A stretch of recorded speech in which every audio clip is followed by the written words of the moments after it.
Afternoon, everybody.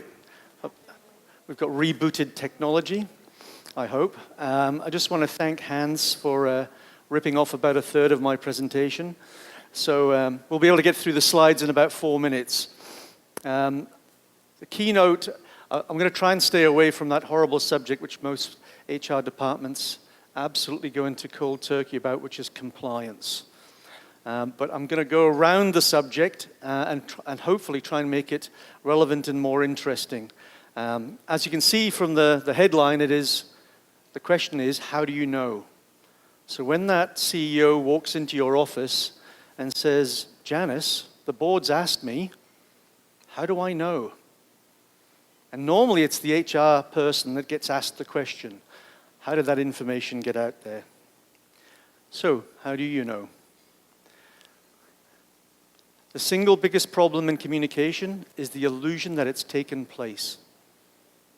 Now, what do I mean by that? I've been the CEO of a public company that had $20 billion worth of mortgages, and I had 2,500 salespeople. And quite often you'd ask people, and I ask my staff currently, did that guy get that letter? Yeah, I sent an email. Right, and? How do we know? Did he get it? Did she get it? Did they get the message? Did you get the message? And if we go on to further, millennials, I sent it. Did you use that thing called a telephone? And did you find out whether they got it? The problem is in the world today, there is no defense by saying, well, I sent it out. I sent an email out, yeah, they got the policy, they got the latest product updates. I think everybody's got it. That's just not going to cut the mustard, really. Only 13% of workers are actively engaged. 26% are actively disengaged. Do we know what actively disengaged means? They're actually in the organization working against you. People are working too hard. I'm definitely working too hard and definitely not paid enough. 40% are working more than 8 hours a day. I think what it means is they're attending more than 8 hours a day. Too much noise, people touch their mobile phones, thanks Hans. Thank God the number's the same, 150 times a day. Now, I want to focus on this particular region for the HR departments. This is where you guys really come into your own.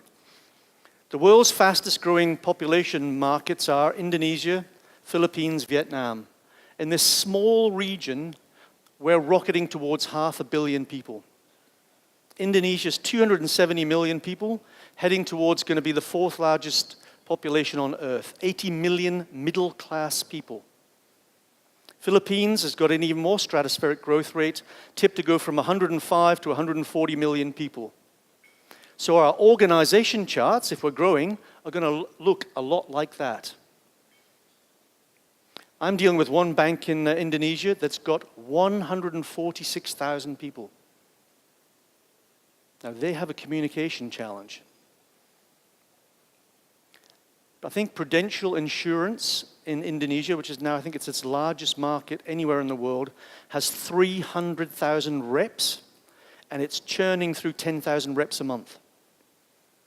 So, how do you know? Do you really know? So when the boss walks into the HR department and says, hey, did we get that latest policy out? Can you answer the question, how do we know? Then if you go right down to the bottom and you're dealing with third-party agents, which increasingly in this diversified, disseminated working environment, a lot of people are either part-time or third-party agents.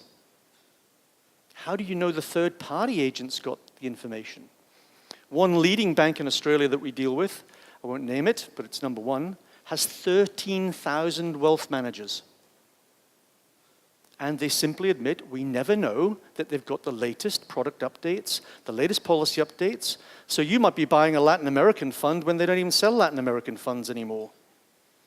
That's been half the litigation issues. Now, if you just take this sort of mocked up example, one staff, 42 annual updates, 7 HR policies, 5 internal department policies, 15 product updates, 3 board updates, 12 organizational newsletters. That equates to 21,000 updates for one site for 500 people. 21,000. Sent by email. That's going to work. So how do you know you have the right strategy in place? How do you know you're on top of it all? How do you really know what that activity is doing? Do you know you're making a difference? And if you are working in a public company and the board asks, do you really know? And unfortunately, a lot of the time, that messaging comes back to the HR department. Well, it's you guys have got to know. How do I manage all these staff? How do I manage the growth? So if you've got banks and businesses in Indonesia growing at a clip rate of 30%, if you're churning through 10,000 reps a month, how are you addressing that problem? Then we add in the perennial debate about our friends, the millennials, which clearly I'm not one of them, just. And if we take the Philippines, although it's only 1/4 today of the population, it represents 50% of the working population, there or thereabouts. The average age of all, I think it is all Indian, the whole Indian population is now 14. So we've been working with a big bank in Singapore, which is very staid, very controlled, and they've nearly had a civil unrest because the staff don't want to do and don't want to receive the messaging via a desktop. They want it by mobile.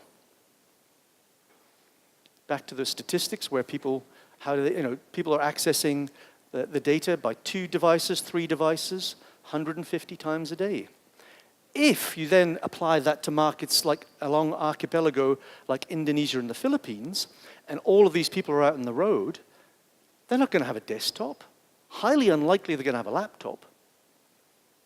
One major bank in Indonesia who wants to grow very fast wants to open 2 million new bank accounts.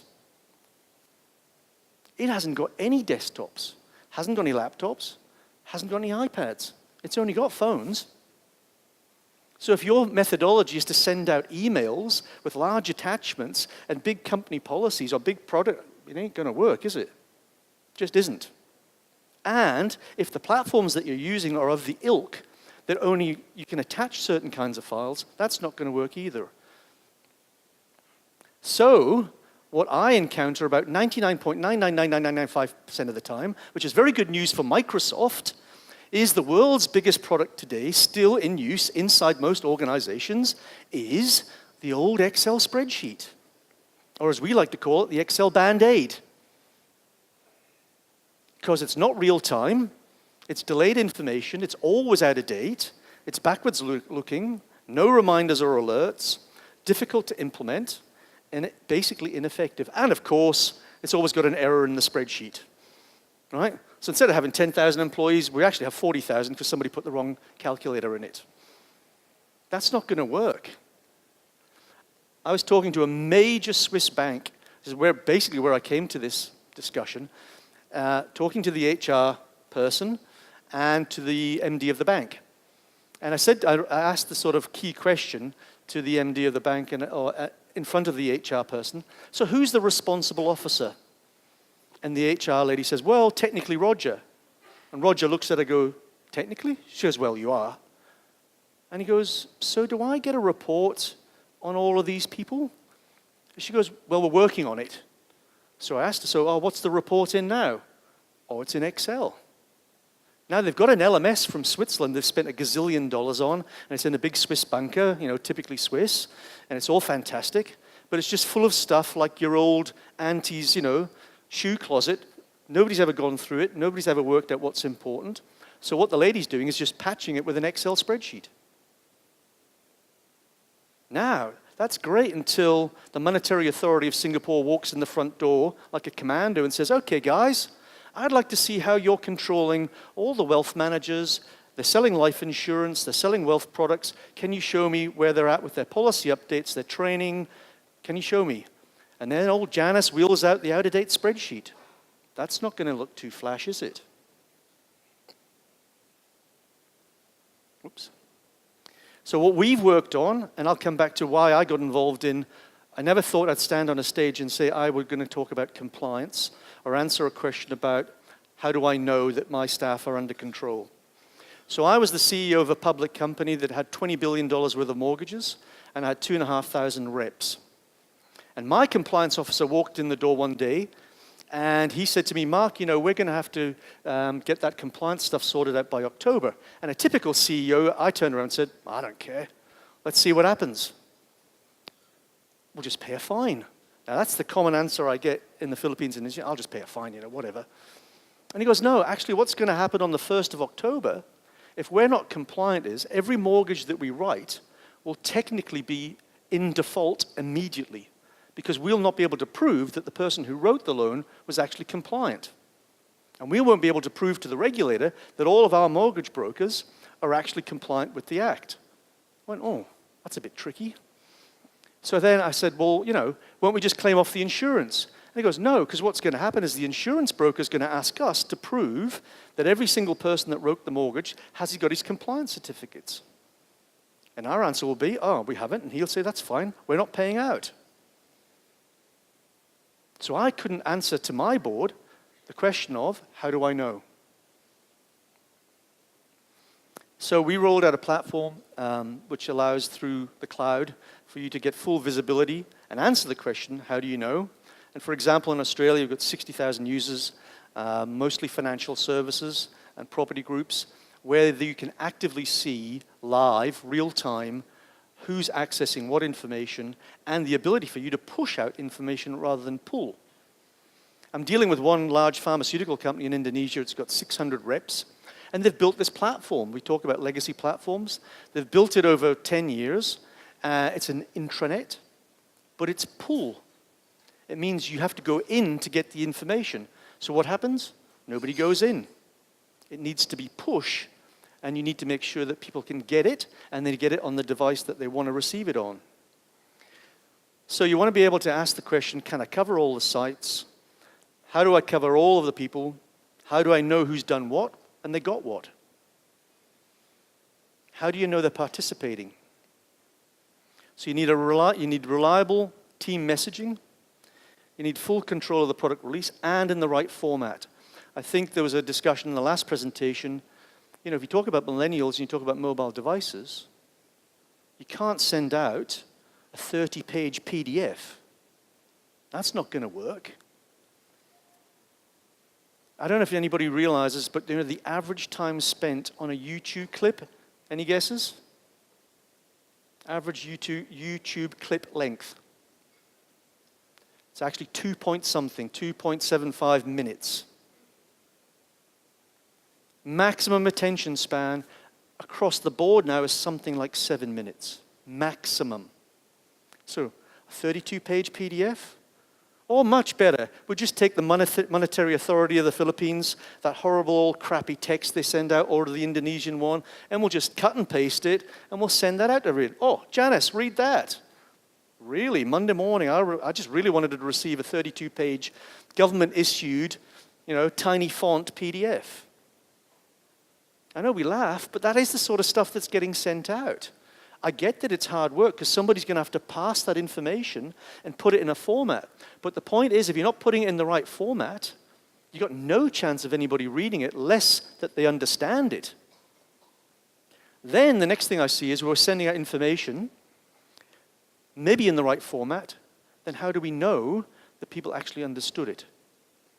So you're actually testing for understanding. Business execution. You really want to be able, with confidence, to go from board to front line. You really want to be able to take the board's message or the executive team's message and know that it's got out to the whole of the front line. I mean, I used to work for DHL, the courier company, and I saw that courier presentation, which was very impressive. I mean, that has got to be one of the hardest groups to get to. You've got to get all the way down to the driver level from the board with a message. That's incredibly important. You've got to have you've got to have business-wide training and goal setting, business-wide adoption, and reliable sales training.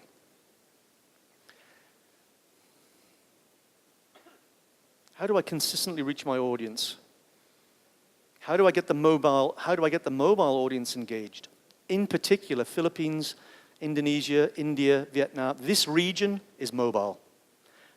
There's now a prediction that in places like India and Indonesia, there are going to be a generation of people that never use a computer, ever. And now I meet organizations now in Indonesia that just aren't even kitting out their staff with computers. So it's got to be mobile. How do I get out the KPIs? How do I reach out to the millennials and make sure that the information that they are getting is in the format that they want to receive it in? The regulator, and nearly every business today is going to be regulated, unfortunately. The Philippines and Indonesia and Vietnam can take the attitude that, well, it's not the same set of rules here, we don't have to conform. I was telling Richard that I was having a discussion last week with somebody who's working with GE. GE are now going to have to KYB, know your business, certify 1 million of their suppliers. If you're not up to standard, you'll be cut off their supplier list. So it doesn't matter whether you think the regulations aren't relevant in the Philippines or Indonesia or Vietnam or China. The fact of the matter is GE, as a board, will not be able to deal with you if you cannot prove that your staff are up to that standard. So online certification, mobile ready and integrated. It's got to look something like that. You've got to have a content dashboard in there, your content. I'm not talking about how to set the flowers on the front desk. I'm talking about business critical. This is not just about regulation. This is business policies, product updates, drug updates, company goals, company policy. How is that sitting in an iTunes library that is attractive enough for your staff to want to look at that information? One key thing here, and I think there was a lot of talk today about legacy platforms. One thing I've learned from past painful experiences, if somebody made the decision and got the Formula One or the cricket tickets on the back of buying SAP or Oracle or JD Edwards 10 years ago, there's no point in trying to fight against it. So what we did is we designed our platform to actively work with it through an API and take the information that's sitting in that platform or in the Swiss bunker and then utilize the information without asking somebody to go and do a whole new program implementation. People just have no time to do that anymore. Organization-wide reporting, and you've got to be able to see business-critical goals and outcomes.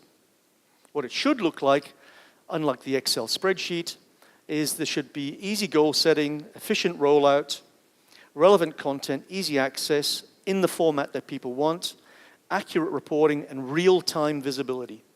I want to know if there's a government policy update or a group update or a product update, airbag's not working in a Toyota, you need to know that you can get that message out and everybody's read it in 30 days and prove that everybody's read it in 30 days.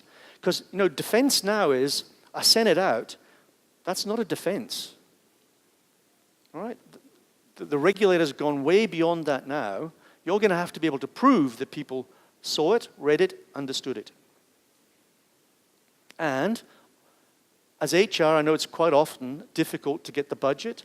So what you want to be looking to prove is that there is a clear ROI for implementing new business tools. Better knowledge, better engagement, leading to better sales and better products. I think it's quite interesting. Did you know that when a cat wags its tail, it means something completely different? Missing the message is very easy. Thank you.